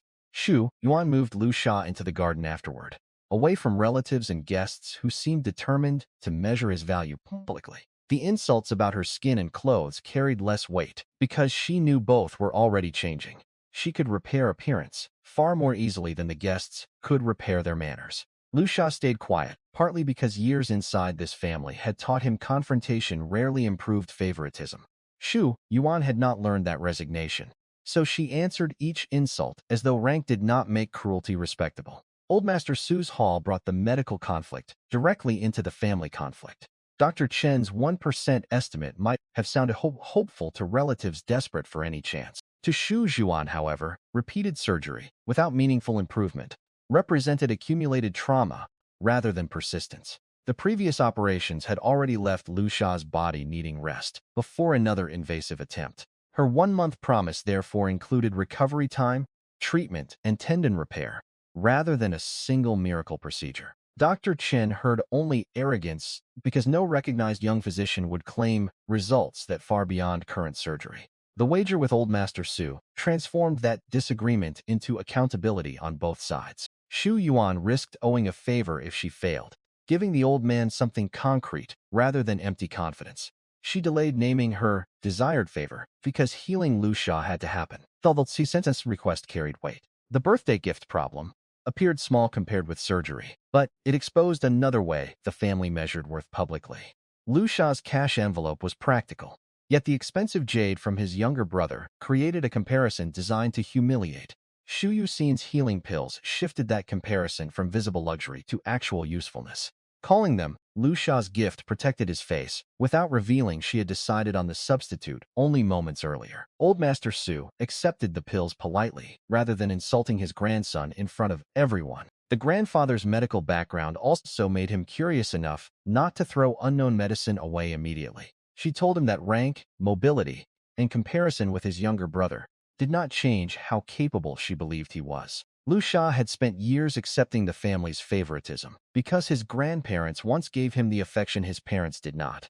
In the quiet garden, his eyesight suddenly sharpened enough for colors to separate from the haze. Flowers gained petals, leaves gained edges, and the world stopped looking like light behind frosted glass. Shu Yuan held up 2 fingers, and Lu Sha identified them without hesitation. His vision had recovered clearly enough that the promise once dismissed as impossible was now undeniably real. Then Lu Sha looked directly at Shu Yuan for the first time. Instead of seeing the ugly woman people had mocked at the gate, he saw delicate features restored by food and spring water. Her face remained thin, but the brightness in her expression mattered more than any remaining sign of hardship. Shu Yuan nervously asked whether finally seeing her had frightened him, after all the jokes about her appearance. Lu Sha answered simply that she was beautiful, using the fewest possible words to create the strongest possible reaction. Shu Yuan immediately regained her confidence and informed him that he had excellent taste in future wives. In the garden, Lu Sha's returning sight progressed from color to shape while Shu Yuan was talking about his value. The emotional timing was accidental, but it made the recovery feel inseparable from the first person defending him without hesitation. Seeing two raised fingers confirmed visual detail, not just light perception. Once that test succeeded, Lu Sha could finally examine the woman, whose voice had filled his home for days. He noticed the remaining thinness, because recovery from malnutrition could not happen overnight. He also saw the features the military wives had ignored beneath hair and dull skin. His compliment was short because verbosity never matched his personality, even during strong emotion. She stole a quick kiss in the garden, celebrating both the compliment and the successful treatment he once doubted. Lu Sha worried someone might see because his concern about her reputation had not disappeared with his blindness. Shu Yuan promised not to kiss him secretly anymore, then mischievously suggested open kissing as the obvious alternative. While they walked through the garden, a medical emergency erupted back inside the birthday gathering. One guest's wife collapsed into a severe epileptic seizure, despite following Dr. Chen's regular treatment plan. Her husband panicked when the seizure continued, and questioned why the medication had not prevented another attack. Dr. Chen explained that flare-ups could still occur, but that answer offered little comfort while the woman convulsed on the floor. The husband suddenly remembered the healing pills Old Master Su had just received from Lu Sha. He asked to test one, reasoning that an emergency provided a real chance to discover whether the strange gift had value. Old Master Su handed over a pill, and the woman's husband gave it to her while Dr. Chen warned about unknown ingredients. The seizure stopped so quickly that the room shifted from skepticism to stunned silence in a matter of moments. Her color improved, breathing steadied, and the immediate crisis ended before Dr. Chen could finish criticizing the medicine. Guests who had mocked the pills minutes earlier began asking Old Master Su to sell them one. The grandfather refused, suddenly protecting the remaining pills as valuable gifts from the grandson. Everyone had just belittled. Then, the crowd rushed into the garden to ask Lu Sha where he had purchased the medicine. Shu Yuan recognized both the hypocrisy and the business opportunity at the same time. She produced extra pills from her bag and named a premium price of 1,000 yuan each for the wealthy buyers. Money appeared instantly because the guests had just watched one dose stop a violent seizure in front of them. Shu Yuan sold pill after pill, while Lu Sha watched the woman beside him turn a family humiliation into serious capital. After the rush ended, he asked where she obtained medicine, valuable enough to attract the entire birthday gathering. Shu Yuan's immediate confidence after blushing showed how quickly she recovered from being genuinely affected. The seizure inside gave the healing pills a second kind of proof, entirely separate from Shu Yuan's street customers. This time, wealthy officials and established doctors watched the medicine act during an acute neurological crisis. Dr. Chen had already been treating the woman, so he could not dismiss the case as someone misdiagnosed by a street seller. Her husband cared less about professional pride than stopping the convulsions happening in front of him. Old Master Su's willingness to lend one pill showed the gift had already gained enough perceived value to test carefully. The medicine stopping the seizure created immediate demand because fear makes proven treatment worth more than abstract skepticism. Guests who had mocked the price now wanted access before anyone else bought the supply. Old Master Su refused to sell his own pills, protecting the symbolic gift once it became valuable. That decision pushed buyers toward Shu Yuan, who actually controlled additional stock. She charged wealthy guests far more than ordinary hospital patients because the market and circumstances were completely different. The premium sale generated capital she could not have earned quickly at 1 yuan per pill. Lu Sha saw the transaction directly now that his vision had recovered, giving him new questions about Shu's hidden abilities. Her explanation of a wandering medical master covered knowledge, pharmaceutical skill, and the lack of formal schooling, with one believable story. The production license warning from Lu Sha proved restored sight did not distract him from practical legal risks. Shu Yuan finally admitted that she made the pills herself using techniques supposedly learned from a gifted healer during childhood. The invented teacher remained necessary because explaining 22nd century pharmaceuticals and a magical ring would sound far less believable. Lu Sha accepted the practical result, but raised a legal issue she had already discovered at the herb shop. Without a production license, repeated sales could still be treated as illegal medicine, even if every customer recovered. Shu Yuan told him she planned to stop uncontrolled selling once the current stock was gone and earn proper certification next. She also revealed the favor requested from Old Master Su would be access to a medical licensing examination. Lu Sha immediately asked why she had not simply requested his help, since his rank could open similar doors. Shu Yuan answered that she wanted no reason for him to wonder whether affection was tied to status, influence, or opportunity. She liked him as Lu Sha, not as a commander who could advance her career. That answer reached a part of him untouched by medicine, because people had always wanted something connected to his name or position. The birthday banquet later exposed exactly how little protection that family name gave him inside his own home. Because the wheelchair did not fit comfortably at the main dining table, nobody bothered arranging another suitable place. Instead, Lu Sha was sent toward the kitchen with leftovers, while his brother and other relatives ate the formal meal together. Shu Yuan took the bowl from his hands before he could quietly accept another humiliation as normal. She announced that a family unwilling to make room for its injured eldest son did not deserve his presence at the table. Then she pushed Lu Sha toward the exit without waiting for anyone's permission. Madame Lu shouted after them and threatened to replace the uncontrollable housekeeper who kept challenging family authority. Shu Yuan did not turn around because Lu Sha had hired her, and his mother could not fire someone he wanted to keep. Near the stairs, Lu Sha's younger brother appeared beside Chen Lingling, the former fiancé who had once been promised to him. The scene confirmed the gossip. While Lu Sha recovered from catastrophic injuries, the woman had moved toward his younger brother instead. Chen Lingling discouraged the younger man from following, suggesting Lu Sha probably left because seeing them together felt awkward. Outside, Shu Yuan's anger carried them farther than practicality, until she realized the family car had been left behind. The midday heat punished both of them, and she apologized for dragging an injured man into the sun without planning transportation. Lu Sha said being outside actually felt good, because confinement had kept him indoors for too long.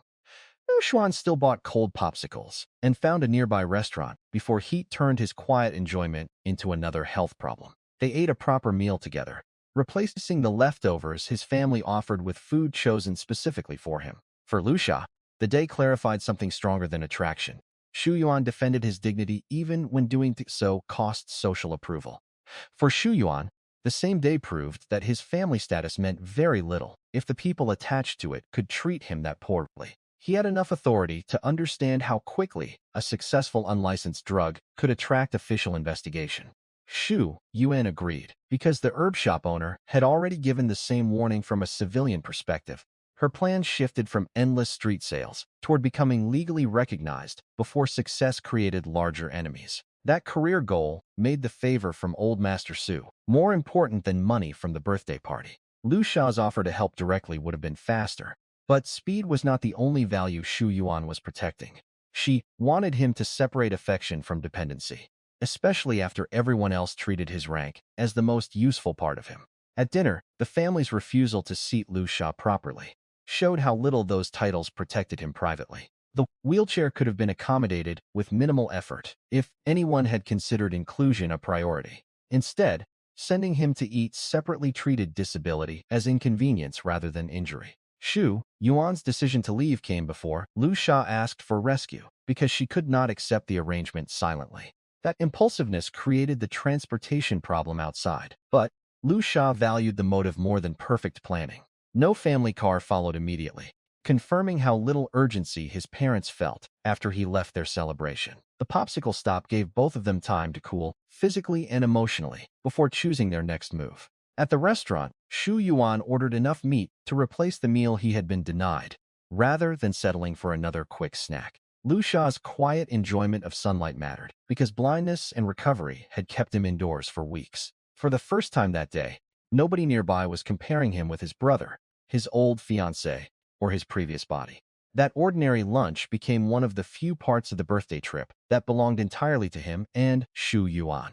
By the time they returned home, marriage no longer felt like a joke built from accidental kisses and responsibility. Shu Yuan told Lu Sha she sometimes slept beside him because she wanted his company, not only because caregiving required it. He reminded her again that unmarried people sharing a bed invited exactly the rumors he wanted to protect her from. Shu Yuan solved the argument in the most direct way possible by suggesting they obtain a marriage certificate before holding a wedding. Lu Sha was startled that she would legally marry him while his legs still failed and his future remained uncertain. She had already answered that question many times through her actions. And this time he accepted the proposal seriously. They agreed to keep the marriage application private until approval arrived, avoiding another wave of compound gossip during the process. Military regulations meant Lu Sha still needed superior approval and a background investigation before the certificate could be issued. The process would take roughly 2 weeks, frustrating Shu Yuan, but giving them a concrete path instead of vague promises.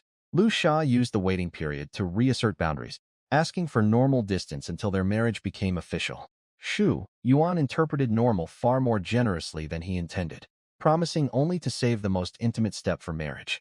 Returning from the birthday gathering, Shu Yuan understood why Lu Sha rarely volunteered stories about his parents. Distance had protected him from disappointment, long before the mission damaged his eyes and legs. Her suggestion of immediate legal marriage came from that new understanding as much as attraction. A certificate would create a household where Lu Sha's place did not depend on family approval. Lu Sha's willingness to apply while still disabled proved he no longer assumed recovery was required before being chosen. Military marriage rules, however, meant private feelings still had to pass through official paperwork. His superiors would review Shu Yuan's background before approving the application. That background was unusually simple on paper because the original woman had been an orphan with almost no documented history. The 2-week estimate gave Lu Sha time to process a commitment that had formed at extraordinary speed. It also gave Shu Yuan time to continue treatment before any formal ceremony became possible. Before Lu Sha could explain further, Bai Wei arrived outside with another attempt at fake kindness. She claimed Shu Yuan would never attract the commander while dressing so poorly, then offered a bundle of old clothes as charity. The gesture was designed to humiliate, while allowing Bai Wei to present herself as generous if anyone later heard about it. Shu Chen threw the worn clothes back, refused to become anyone's donation bin, and closed the door before the performance continued. Bai Wei's clothing visit arrived while that application was being prepared inside the commander's home. She believed old garments might help Shu Yuan compete for Lu Sha, without realizing the relationship had already advanced far beyond pursuit. The offer therefore missed its target twice. Shu Yuan did not need Bai Wei's clothes, and she no longer needed help attracting Lu Sha. Throwing the bundle back removed any chance Bai Wei could later claim Shu Yuan owed her gratitude. The incident also reminded Shu Yuan that her own wardrobe had become the last obvious piece of her old neglected appearance. Instead of brooding, she opened her own small wardrobe and decided to prove that style depended on skill more than money. Using scissors, pins, and sewing, Shu Yuan reshaped plain black fabric into a fitted dress inspired by designs from her original century. Hours later, she styled her improved hair, put on the finished garment, and walked into Lu Sha's room for an opinion. Future fashion knowledge gave her an advantage that required no magical ring. She studied the available black fabric and rebuilt it around a cleaner silhouette suited to her changing body. The sewing took hours because she had no modern machine, doing complicated work automatically. Lu Sha noticed the unusual silence and checked the room without interrupting once he saw her concentrating. That small choice showed he was learning when Shu Yuan's quiet actually meant she wanted space. When the dress was finished, the visual reveal became possible, only because his eyesight had recovered. Days earlier, he could judge her by voice, touch, cooking, and behavior, but not appearance. Now he saw the result of her haircut, nutrition, spring water skincare, and sewing skill at once. His embarrassment came from attraction rather than rejection, something Shu Yuan recognized immediately. His recovered eyes immediately noticed far more than she expected, including how dramatically the new cut changed her appearance. Lu Sha turned away in embarrassment when the dress revealed enough skin to overload a man already struggling with her direct affection. Shu Yuan moved closer and asked why he refused to look properly after calling the outfit pretty. When he shut his eyes again, she sat on his lap and treated avoidance as another challenge rather than a warning. A kiss ended the confrontation, leaving Lu Sha furious mostly because his own body reacted more honestly than his words. Shu Yuan backed off once she realized the embarrassment had become genuine, then returned to preparing a simple dinner. The red undergarment briefly visible beneath the neckline. Overwhelmed, his carefully maintained composure. Shu Chu interpreted closed eyes as shyness and pushed the teasing further by sitting on his lap. Lu Sha's physical reaction finally convinced her. There were limits beyond which teasing stopped being harmless entertainment. She withdrew after the kiss, rather than forcing him through genuine discomfort. That distinction kept their romance playful, without turning his embarrassment into something she ignored completely. At dinner, his complaint about the open door focused again on witnesses and reputation, rather than refusing affection itself. Closing the door solved the witness problem, while making Lu Sha realize Shu Yuan understood boundaries very differently from him. During the meal, she kissed his cheek and heard him complain that the open door made the behavior even more inappropriate. Shu Yuan solved that complaint by closing and locking the door, which was not remotely the solution Lu Sha intended. She showered his face with quick kisses until the disciplined commander looked completely defeated by affection. Then Lu Sha finally asked whether she had ever behaved this way with Zhao Cheng. Shu Yuan denied it completely, explaining that the previous marriage never included romantic touching, kissing, or shared intimacy. That answer mattered because Lu Sha had quietly wondered whether he was only receiving habits she had practiced with another husband. His question about Zhao Cheng revealed jealousy he had not admitted openly before. He wanted to know whether Shu Yuan's direct affections was unique, or simply how she treated any husband. Her answer separated the two relationships completely. The marriage to Zhao Cheng had contained duty, resentment, and distance, but almost none of the physical closeness now developing naturally. Lu Sha accepted that explanation, without asking for humiliating proof. After dinner, he blocked her from carrying a pillow into his room, arguing that restored eyesight made nighttime assistance less necessary. Shu soon accepted, because their future no longer depended on winning every small argument immediately. Lu Sha slept alone, but his dreams continued proving that physical distance did not remove her from his thought. The next morning, he used Shu Yuan's shopping trip as another chance to wash sheets before she could ask uncomfortable questions. A military brother named Jiang Jian returned from a mission and walked in while Lu Sha was scrubbing laundry himself. Jiang Jian tried to help, confused why a blind commander with a caretaker was secretly washing his own bedding. Cornered by the questions, Lu Sha revealed that he could see again. Jiang Jian knew doctors had considered the blindness permanent, so the recovery sounded impossible until Su Sha credited Shu Yuan directly. Over the next few minutes, he explained the divorce, caretaker arrangement, medicine, restored vision, and new marriage plans. Jiang Jian was stunned that the quiet former wife upstairs had become capable enough to heal a commander and reshape his entire life. He asked whether Lu Sha intended marriage because of genuine feeling or simple gratitude for medical treatment. Lu Sha refused to reduce the decision to gratitude, even if he still could not call a few intense days lifelong love. He had offered responsibility, trusted her care, accepted her commitment, and increasingly wanted the future she kept describing. Jiang Jian warned that others would mock Shu Yuan's divorce, background, and old reputation around the compound. Lu Sha answered that none of those opinions mattered more than his own decision. He also blamed Zhao Cheng for the failed first marriage, rather than treating divorce itself as proof against Shu Yuan's character. Jiang Jian finally promised support, even if he would have chosen a politically useful marriage for career reasons. The next morning, Jiang Jian's unexpected visit caught him handling another private laundry problem alone. Lu Sha preferred exposing his restored sight to explaining the real reason those sheets needed washing so urgently. The confession transformed Jiang Jian's concern from practical help into disbelief at Shu Yuan's medical ability. Hearing about the engagement made him even more curious because the relationship had changed almost as quickly as the eyesight. Jiang Jian's warnings reflected the social standards around them, rather than personal hatred towards Shu Yuan. A divorced former beggar with a bad compound reputation looked like a risky match for a high-ranking commander on paper. Lu Sha's response showed that paper qualifications no longer controlled the decision. He judged Shu Yuan by what she had done inside his home when nobody important was watching. That included feeding him, protecting privacy, restoring sight, defending him publicly, and refusing to use his position for licensing. Zhang Jian eventually respected that reasoning, even if he would have chosen a more strategic marriage himself. While the two men talked, Shu Yuan handled the financial side of her rapidly changing life in town. She deposited more than 10,000 yuan, earned from the wealthy birthday guests, giving herself real capital for the first time. Then she sold the last of her current pills outside the hospital, intending to slow down until licensing became legal and secure. Before she could reach the market, a staff member approached and said the hospital director wanted a private conversation. Shu Yuan followed, because avoiding him would not solve whatever problem her successful medicine business had created. Inside the office, the director started with exaggerated hospitality that felt suspicious from the first polite sentence. He finally admitted that Shu Yuan's pills were pulling so many patients away that the hospital's business had suffered noticeably.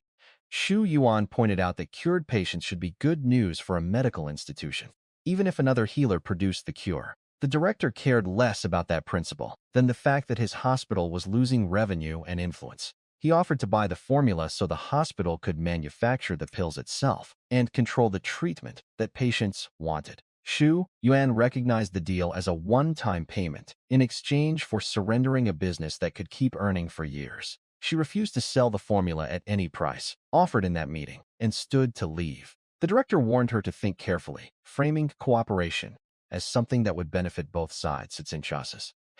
Shu Yuan repeated that the formula was not for sale because long-term ownership mattered more than one large payment. She walked out while the director's polite mask collapsed behind the closed door. Angry at being rejected, he swept papers from his desk and decided persuasion no longer needed to remain friendly.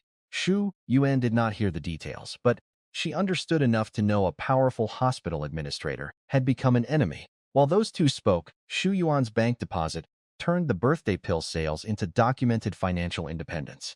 More than 10,000 yuan meant she no longer needed Zhao Cheng, Lu Sha, or Madame Lu to fund every major purchase. That money also reduced the temptation to sell her formula cheaply, just because someone powerful offered immediate cash. The hospital director's invitation arrived only after this financial cushion existed. His office hospitality, therefore, had little leverage, because Shu Yuan was not desperate enough to accept the first large offer. The director framed the problem as disappearing patients, instead of questioning whether his hospital could improve treatment. Shu Yuan saw cured people. He saw lost revenue. That difference made their goals incompatible before price was ever discussed. Selling the formula would also surrender control over dosage, production quality, and future profits. Shu Yuan had no reason to believe the hospital would preserve her standards once it owned the secret. Her refusal was therefore business judgment as much as stubbornness. The director's rage after she left confirmed that he had expected status to make refusal difficult. Shu Yuan walked away before hearing a specific retaliation plan. So the source supports only the existence of new hostility. She did not know what action he would take next and had no evidence strong enough to predict it. The market trip afterward kept the ending grounded in ordinary life rather than inventing an immediate attack. Pork belly meant lunch still mattered even after confronting a powerful administrator. Instead of changing course immediately, she continued to the market because daily life still required food, fabric, and practical planning. She bought several pounds of pork belly, then noticed a fabric shop stocked with colors useful for both men's and women's clothing. The original Shu Yuan's wardrobe remained mostly old, shapeless pieces that no longer fit the life she intended to build. Lu Sha also deserved clothes made for him, rather than whatever basic items had survived his recovery period. Shu Yuan selected blue, white, black, and floral fabric, imagining shirts for him and better outfits for herself. Back at the compound, the wives immediately inspected the masculine colors and assumed she was sewing for Zhao Cheng. Shu Yuan reminded them she was divorced and had no reason to make gifts for the man who treated her badly. She carried the fabric toward Lu Sha's home and said plainly that lunch was waiting for the commander she actually cared about. The fabric shop meant she was planning beyond survival toward a shared domestic future. Blue, white, and black cloth-suited shirts she imagined making for Lu Sha.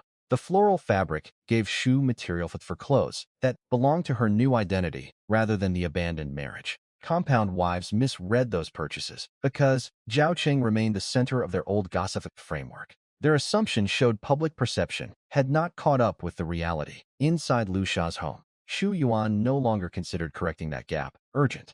She knew who the clothes were for, and Lu Sha knew who had chosen to stay beside him. The pending leg treatment, medical exam, marriage approval, and hospital conflict all remained unfinished when the source stopped. The wives still whispered that she secretly wanted Zhao Cheng, proving old stories could survive long after reality changed. Shu Yuan let the gossip continue because correcting every rumor no longer controlled her future. The important facts were already different. Zhao Cheng belonged to the past. Lu Sha could see again, and his legs had become her next medical goal. Her spirit spring ring remained hidden. Her medicine business had created both wealth and danger, and a legal career path was finally within reach. She also had a pending marriage application with the man who once believed disability had made him impossible to choose. The source ended before the hospital director made his next move, before Lu Sha's legs were treated, and before any wedding certificate arrived. So Shu Yuan's victory at this point was not a finished fairy tale, but a life she had successfully redirected through choices already made. She had escaped a humiliating marriage without begging, restored hope to a wounded soldier, and created income from knowledge nobody around her understood. Most importantly, Lu Sha was no longer eating alone in darkness, while everyone else planned his future without asking what he wanted. Shu Yuan returned home carrying food fabric for the household she had chosen, not the ones she had been pressured to preserve. None of those unresolved threads erased the concrete progress already achieved. Shu Yuan had secured shelter, income, agency, and a partner who increasingly trusted both her medicine and her intentions. Lu Sha had regained sight and begun imagining a future that no longer ended with permanent isolation. Their best family did not exist yet, but the foundation had become real enough to build on. Whatever remained unresolved, her direction was finally clear. Protect the future with Lu Sha and keep building it on her own terms.